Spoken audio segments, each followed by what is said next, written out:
Mismong si Vice President-elect Leni Robredo ang nagsabing hindi nga siya pwedeng maupo sa pwesto kung walang Statement of Contributions and Expenditures o SOSE ang Liberal Party. Pero meron siyang paglilinaw. Saksi si Salima Refran. Kasabay ng pag-giit na walang kapalit ang mga natanggap niyang campaign contributions na ang kabuuang halaga ay pinakamalaki sa lahat ng kandidato nitong eleksyon 2016. Kung titingnan natin, siguro ako yung pinaka-honest sa pagdeklara ng expenses. Kung titingnan natin yung mga nag-donate sa akin, wala namang favors na kailangan.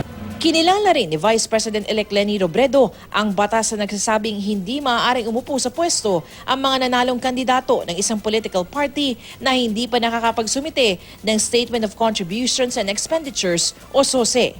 Totoo raw na hindi siya makakaupong vice-presidente habang hindi pa nakakapagsumite ng SOSE ang Liberal Party. Pero binigyan diin niya ang isang malaking kung. Kung hindi siya mag-submit before June 30, talagang hindi kami makakaupo. Pero I'm sure naman na yung partido magsasubmit before June 30. Halos pareho yan sa naunang punto ng kanyang abogado. Late filing daw ang mangyayari at hindi pa naman non-filing. Hindi raw bawal ang late filing. Kaya naman paghahandaan pa rin ni Robredo ang kanyang panunumpa bagamat wala pang malinaw na plano. Lalo't sa iisang lugar magkasunod na nanunumpa ang mga nakaraang presidente at vice-presidente ng bansa. Parati din kami nagtatanong kung ano yung plano para makapag-adjust din kami. Whether sabay o hindi, okay lang naman.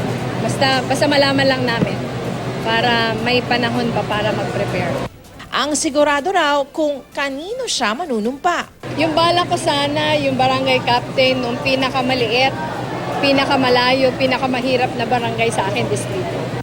Ang tinutukoy ni Robredo ay ang barangay Punta Tarawal sa Calabanga, Camarines Sur na halos lahat ng 200 botante ay siya ang binotong vice-presidente. 0 lahat ng kalaban. Ako si Salima Refran, ang inyong sexy